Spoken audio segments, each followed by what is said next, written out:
Muito bom. Hoje é dia 4 de outubro. Vamos começar então o nosso Tô te ouvindo, devocional. não, Dai. Só um minutinho. Vamos lá então. Essa primeira parte, né, de Filipenses, capítulo 2, que é o final do capítulo 2, essa primeira parte que a Célia leu, é uma parte meio que Paulo falando coisas que eram específicas para o que eu estava vivendo. Não tem muita coisa para a gente aplicar e tal. O que é interessante a gente comentar aqui é que Paulo tinha duas opções de duas pessoas para mandar para ver os irmãos em Éfeso, tanto para contar um pouco sobre ele e para trazer notícia de como que estava a comunidade. E Paulo tinha duas opções, ele tinha Timóteo e ele tinha esse Epafrodito. E aqui ele fala que ele queria mandar Timóteo. E ele fala que ele queria mandar Timóteo porque ele sabia que Timóteo amava aqueles irmãos igual ele. Olha que coisa interessante, né? Ele fala, olha, eu queria mandar Timóteo porque eu sei que Timóteo, ele ama vocês igual eu amo, demais. O amor de Timóteo é um amor realmente, assim, igual de pai para filho, tanto por mim quanto por vocês. Então eu sei que se ele me ama desse jeito, ele vai fazer exatamente do jeito que eu pedi. Só que por motivos de força maior, não dava para Paulo mandar Timóteo naquele momento. Então, o que ele estava fazendo? Ele estava mandando Epafrodito, que era provavelmente a pessoa que estava levando essa carta e lendo essa carta na comunidade. Deixa eu só confirmar aqui, porque ele fala Epafrodito, o meu irmão. Ele sempre chama, né, os irmãos de irmãos. Deixa eu ver se tem alguma informação a mais aqui.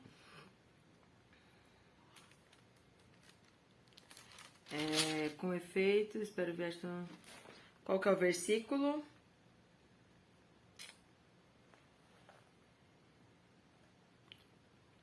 Cadê?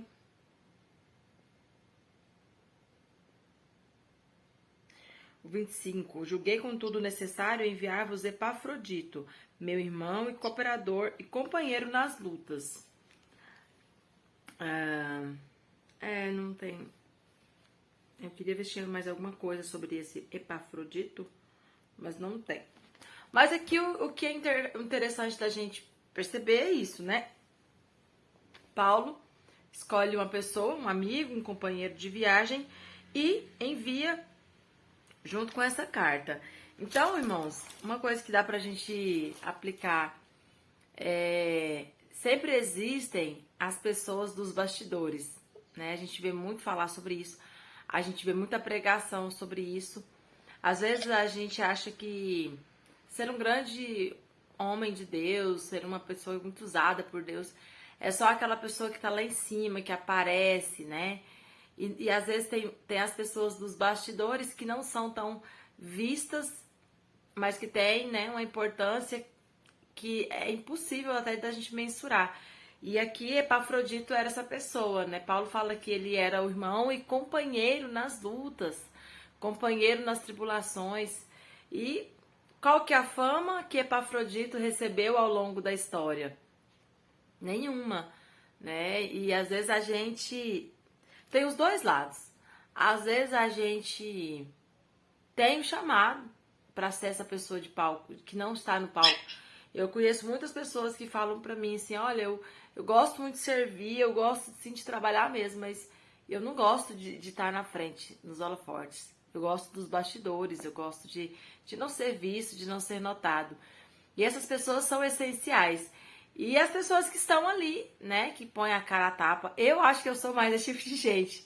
Eu não tenho dificuldade em me expor, não tenho dificuldade, né, a gente sabe que tem os dois lados, né? É muito bom ser visto, é muito bom, né? Você tá ali na frente, você ter poder de fala, só que você leva muito também, né? Você é alvo de mais censura, você é alvo de mais crítica.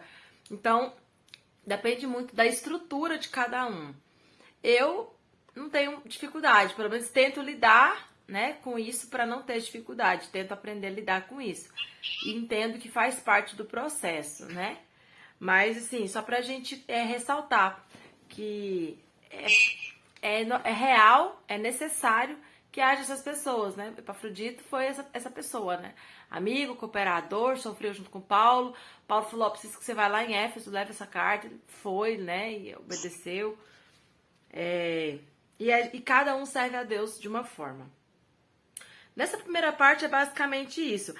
Uma outra observação interessante que ele fala assim, ó. Quando ele fala que queria mandar Timóteo, olha o versículo 20.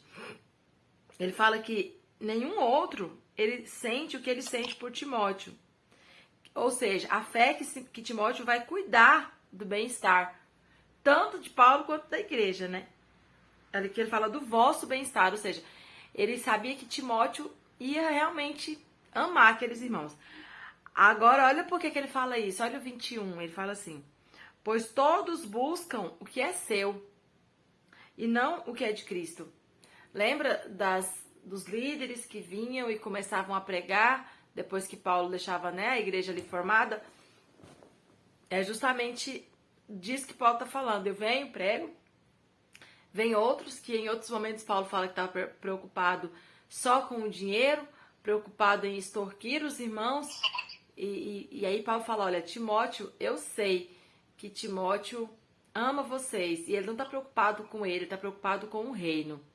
Coisa bonita, né? Será que hoje a gente pode olhar para os nossos líderes, né? Para as pessoas que estão...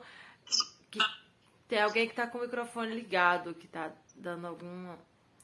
A gente poder olhar para os nossos líderes e falar assim, não, a gente tem uma liderança no Brasil que não pensa em si mesma, que pensa no reino. Isso era a visão, né, de Paulo. Bom, vamos passar para a segunda parte, que eu acho que tem mais pontos interessantes para a gente aplicar. Aí no 3 ele diz, quanto ao mais, irmãos, regozijai-vos no Senhor. Ou seja, a gente comentou que pode ser que esses irmãos já estavam tendo afrontas, problemas, dificuldade. Paulo falou, olha, regozijai-vos no Senhor, a alegria de vocês pode ser que não venha mais de fatores externos à fé. Então, que sejam ligados à sua fé, regozijai-vos no Senhor. Aí ele fala, não me é penoso a mim escrever-vos as mesmas coisas, e a vós vos dá segurança. Então, aqui pode ser que Paulo já havia falado o que ele está falando ou escrito o que ele está escrevendo. Porque tá vendo que ele fala assim, ó, não é penoso, ou seja, não é difícil. Eu não acho ruim escrever para vocês as mesmas coisas. E a vós vos dá segurança, ou seja, passar segurança para vocês, passar conforto. Lembra quando Paulo falou de exortação? É isso, é uma palavra que leva ao conforto, ao ânimo, à alegria. Isso é exortar. E aí, sabe o que vem na minha mente? O que a gente sempre fala, né? Não há nada novo. O irmão João sempre fala isso, não há nada novo. Paulo tinha que sempre falar as mesmas coisas. Por quê? Porque as lutas nas igrejas, nas comunidades, eram as mesmas. Que eram os falsos ensinamentos, que é a nossa própria natureza carnal, que tenta não viver aquilo que Cristo espera que nós vivamos, que é uma vida em unidade, que é a nossa natureza carnal, que na maioria das vezes quer deixar aflorar o nosso desejo carnal de fazer aquilo que a nossa carne quer e não viver no espírito, que é o que Paulo ensina, né? Crucifica essa carne, mortifica ela. E viva no espírito, né? Viva no espírito. Então a mensagem é sempre essa. E o que a gente precisa ouvir hoje, né? A igreja moderna. A igreja moderna precisa ouvir a mesma coisa. A mensagem sempre vai ser a mesma, que é o que a gente percebe. Aí aqui no 2 ele fala de algo interessante. Acautelai-vos dos cães. Por que Paulo usa essa palavra cães?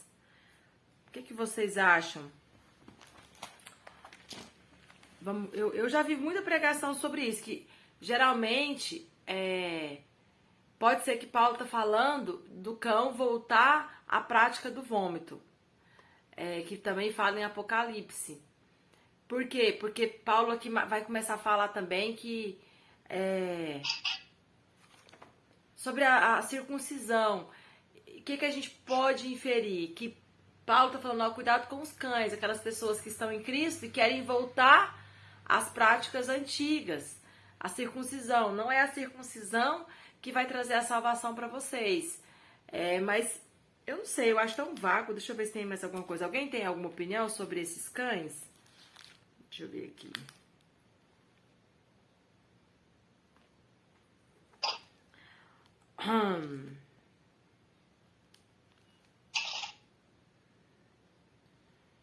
De cães. A falsa circuncisão. Os adversários de Paulo aqui, sejam eles cristãos ou não, defendem a lei de Moisés e insistem na circuncisão como emblema de salvação. É o probleminha de sempre, igual lá em Gálatas, né, que a gente leu. Vem, né, um grupo de judeus, embora que fosse uma igreja gentia, basicamente formada por gentios, né, porque era uma igreja que não foi formada, não era um lugar de convivência, né, dos judeus, mas vinha as pessoas, os líderes judeus, os mestres judeus, e falavam, olha, é válido, Jesus realmente é bom, Jesus salva, Jesus morreu e ressuscitou, eu também creio nisso, mas você tem que guardar a lei e se circuncidar. Esse era o problema que Paulo enfrentava. E Paulo queria dizer que não, que se você é gentil, você não tem que guardar a lei e circuncidar. Que Cristo, a lei agora é a lei de Cristo. E se eu tenho que fazer tudo isso, eu invalido a morte de Cristo. Então, essa era a luta de Paulo. Então, aqui, o autor, o comentarista dessa Bíblia aqui que eu estou vendo aqui na Genebra, ele fala também que é sobre isso, sobre essa circuncisão. E aqui ele não fala que está falando cães pelo fato de voltar, mas eu já vi muitas pessoas fazerem essa ligação. E esse acautelar, o que é cautela? Eu lembro dos antigos, né? Fica de olho, né? Cuidado, fica ligado. Eu vejo muito nesse lado. Por quê? Porque às vezes a gente vai só recebendo, a gente acredita sem ter a cautela de examinar, de filtrar. E é isso que Paulo está falando, cuidado. Fica de olho, avalia tudo, filtra tudo. E cuidado com os cães. E aí, dos maus obreiros, acautelai-vos da falsa circuncisão, que é justamente isso. Essa circuncisão que é cobrada mesmo estando em Cristo. Olha o 3, porque a circuncisão somos nós. Paulo fala que nós temos que ter uma circuncisão aonde agora? No nosso coração. Nós temos que ter uma marca agora no nosso coração. Que servimos a Deus em espírito. Olha o que Paulo faz. O servir a Deus agora não tem como ser visto. Não tem como ser visto no sentido de comparar com a lei. Não é mais visível por aquilo que se faz, mas por aquilo que se é. Olha que coisa interessante. Servimos a Deus em espírito e nos gloriamos em Cristo Jesus e não confiamos na carne. Gente, Paulo fala isso demais. Por quê? Qual que é a comparação? Porque aquele que guarda a lei, ele se gloria na sua carne. Por quê? Porque ele está guardando a lei. Ele, o fariseu, como a gente leu, né, nos evangelhos, ele se gloria porque ele é meticuloso. Ele guarda cada princípio, cada regrinha, cada conceito.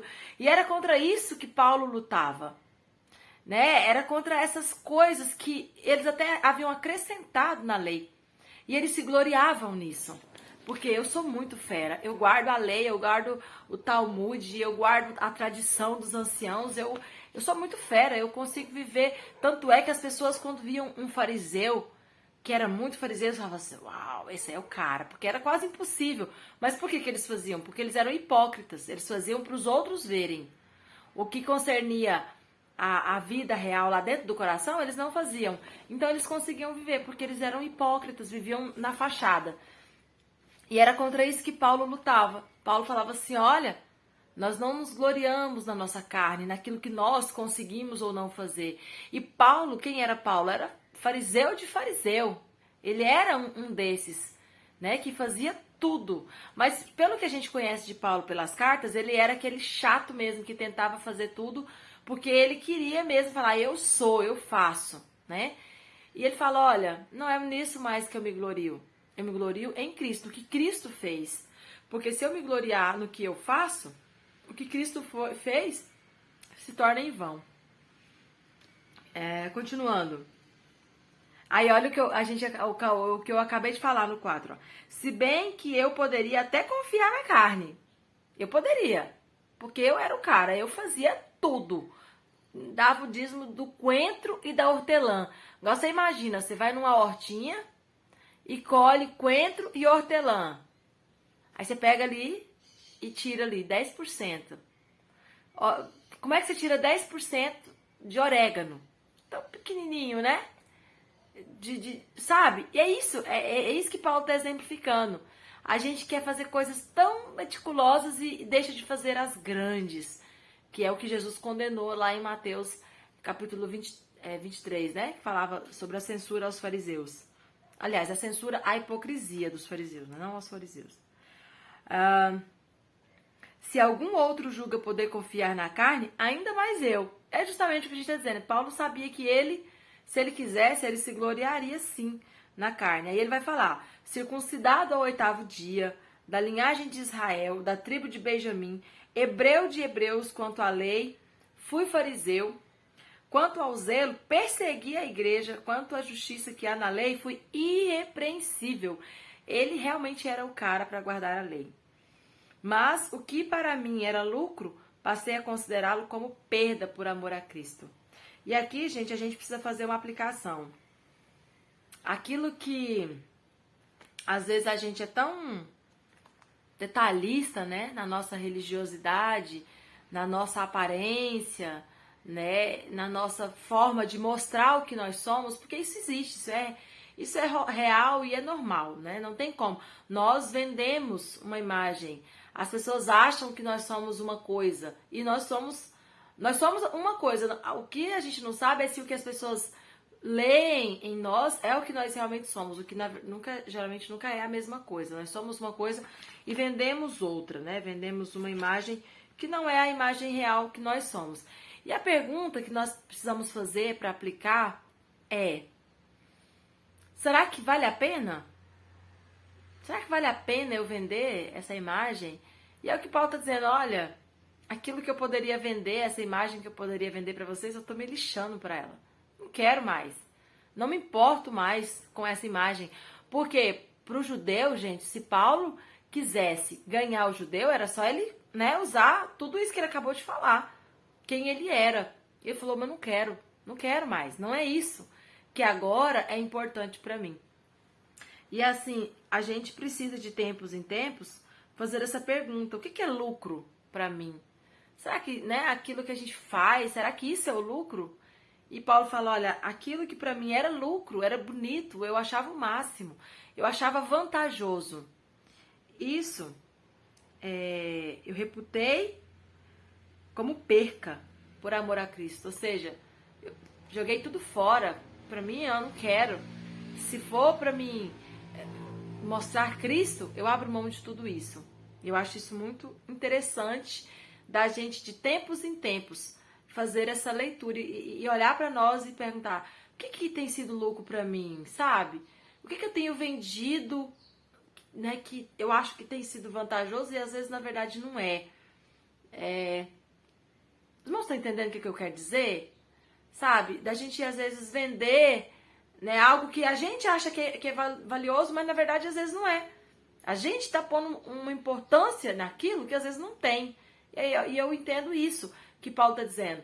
Às vezes aquilo que eu acho que é valioso para Deus não é. Continuando.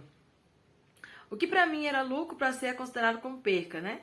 Sim, na verdade eu tenho também como perca todas as coisas pela excelência do conhecimento de Cristo Jesus, pelo qual o meu Senhor, pelo qual eu sofri a perca de todas estas coisas e as considero como refúgio para que possa ganhar a Cristo. Que coisas Paulo está falando? O gloriar-se na carne, o guardar a lei. É isso que Paulo está dizendo. Todas essas coisas que nos fazem nos orgulhar naquilo que nós fazemos, eu tive que abrir mão de tudo isso, porque eu percebi que não é isso que Cristo quer. E agora, quando eu prego para vocês, Paulo dizendo para os gentios, eu entendo que Cristo fez. Vocês não precisam fazer, né? A lei em si, os detalhes, né? Quando eu falo da lei, eu falo daquela parte muito minuciosa e que era momentânea, era para um tempo específico. E a gente entende que até nos dias de Paulo já não havia mais necessidade de se guardar tantas coisas, principalmente hoje. Então Paulo falando, olha, isso para mim não é mais importante. Eu abri mão de tudo por causa de Jesus. E para vocês entenderem que hoje vocês já podem chegar direto onde eu estou, entendendo que conhecer Jesus é o mais importante de tudo. Eu abro mão de tudo pelo conhecimento de Jesus, por conhecer Jesus, por saber quem é Jesus. Então vocês, meus irmãos efésios, vocês já estão nesse ponto. Não percam tempo com coisas que não seja acerca do conhecimento de Cristo. Nada disso tem importância. Conhecer a Cristo é a coisa mais importante. E seja achado nele, em Cristo, não tendo como minha justiça a que vem da lei, mas a que vem da fé em Cristo, a saber, a justiça que vem de Deus pela fé. Ou seja, não é porque eu faço que eu vou me justificar, mas é pelo que Cristo fez. A lei agora é a lei da fé em Cristo. Lembra dos dois caminhos que Paulo sempre coloca? Um é a lei, o outro é o ouvir com fé. Nós precisamos estar aqui, ouvir com fé, acreditar, conhecer Jesus e crer que Ele é o Salvador. Esse agora é o caminho da salvação. E para conhecê-lo e o poder da sua ressurreição e a participação dos seus sofrimentos. Então, o que agora é importante para Paulo? Conhecer Jesus, conhecer o poder da ressurreição de Jesus e participar dos sofrimentos de Jesus. Qual o sofrimento? Da morte e ressurreição? Não, porque Jesus já morreu e já ressuscitou. Mas os sofrimentos aqui é pagar o preço que for necessário para levar a mensagem de Jesus. E Paulo pagou esse preço. Ele era perseguido, ele apanhava. Hoje, será que a gente paga esse preço? A gente fala, eu já vi muita pregação na Igreja de Deus, meus pastores sempre gostavam de falar sobre isso. Que as pessoas acham que tá sofrendo, tô sofrendo, vou dar glória a Deus, tô sofrendo por amor de Cristo, por causa de Cristo. A maioria das nossas lutas de hoje não são lutas por causa de Cristo. Porque nós vivemos em um tempo que nós temos liberdade religiosa. Então não cabe, né? Pode ser que algumas pessoas sofram? Sim, pode ser, mas não é a maioria, não é uma regra. Mas Paulo sofreu por causa de Cristo. Ele foi realmente perseguido, ele apanhava, ele era preso por causa da pregação do Evangelho. Então isso para ele que é importante, conhecer a Cristo, o poder da ressurreição de Cristo, participar dos sofrimentos de Cristo. Conformando-me a ele na sua morte, ou seja, me tornando parecido com Cristo na sua morte. Paulo vai falar que ele já está crucificado junto com Cristo. Paulo usa muito esse exemplo. E aí o último versículo ele diz assim, para ver se de algum modo eu posso chegar à ressurreição dentre os mortos. Então, aqui a gente percebe que o discurso de Paulo mostra uma parcela muito importante da nossa ação na nossa salvação. Percebe? No outro texto que a gente leu, Paulo falava sobre efetuar a salvação. O que é o efetuar? É o resolver. É o fazer com que aconteça. Então, aqui a gente percebe a pitadinha da nossa responsabilidade, das nossas escolhas na salvação. Porque, às vezes, Paulo fala, igual ele fala mesmo aqui em Efésios, ele falou, né? Que nós fomos eleitos, fomos predestinados em Cristo por Deus antes da fundação do mundo. Aí a gente fala, então, né? Tô escolhido e tal. Aí aqui Paulo já fala, olha, para mim o importante é conhecer a Cristo, conhecer o poder da ressurreição de Cristo, participar do sofrimento de Cristo. Por que isso é importante? Por que Paulo considera isso importante? Aí ele responde, para ver se de alguma maneira, Se fazendo todas essas coisas, se de alguma forma fazendo tudo isso, eu posso chegar à ressurreição dentre os mortos. O que é isso? É alcançar a salvação. É efetuar a salvação. É chegar nesse lugar que é o alvo. Por isso que Paulo vai falar em várias vezes, né? Eu prossigo no meu alvo. Eu tenho um objetivo. Então, por isso que eu digo que aqui a gente entende que a caminhada cristã exige de nós decisões, tomadas de decisões, posicionamentos, escolhas que vão mostrar se eu estou efetuando a minha salvação ou não. Eu sei que é meio complexo, né, a gente falar sobre isso, mas aqui eu percebo a parcela humana de responsabilidade, de decisões e de escolhas em efetuar essa salvação. Ok? E aí, alguma dúvida, algum comentário? O que vocês acham? Tudo certo?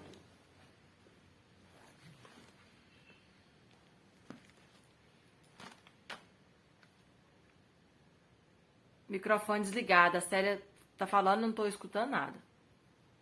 Não, fala assim, é igual o irmão João fala, até hoje você vê as mesmas coisas. Ainda tem pessoas que querem se meio que aparecer, né? Pelo qual eles têm até hoje, acho que, felizmente. Não há nada novo. Por isso que a palavra de Deus é tão maravilhosa, né? Ela é atemporal. Ela realmente trata a necessidade humana. E aí é igual a gente diz, né? O ser humano é ser humano sempre. As nossas tendências, as nossas quedas, os nossos ciclos comportamentais são os mesmos. E a palavra de Deus, ela trata aquilo que realmente nós precisamos ser tratados, né? E por isso que o texto é sempre tão atual, né? Também quando você especular com pessoas que muitas vezes pregam, é tipo assim, pregam que não vivem, né? Você falou aí, Uhum. Isso é tão comum a gente ver, né, Daiane? Sim. Oi, Deus. Por quê? Porque igual o Paulo tá falando. O que é caro pra mim? O que é importante pra mim? O que as pessoas acham que eu sou ou o que eu realmente sou? O que é mais importante pra mim? Vocês achar que a irmã Daiane é uma coisa e tal? Ou eu sei quem eu realmente sou? Irmãos, normalmente, geralmente, nós vamos vender uma imagem. Nós vamos vender. Em vários momentos, eu vou tentar mostrar uma coisa que pode ser que eu não seja. Por quê? Porque isso é a nossa natureza. Nós queremos mostrar. O que a gente faz quando vai chegar uma visita na nossa casa? A gente corre, lava a louça e limpa a casa. Por quê? Porque a gente quer que a pessoa pense que a nossa casa é daquele jeito, mas a nossa casa não é daquele jeito. E aí muitos falam assim, eu não faço isso. Faz sim, faz sim. Não é nada, eu não sou assim, eu sou sincera. Eu também sou, toda hora, todo momento. Não adianta. A gente quer ficar. Igual eu ia comentar no dia que caiu.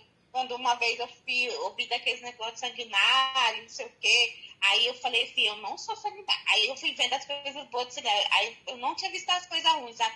Aí o sanguinário é isso. Opa, sou eu.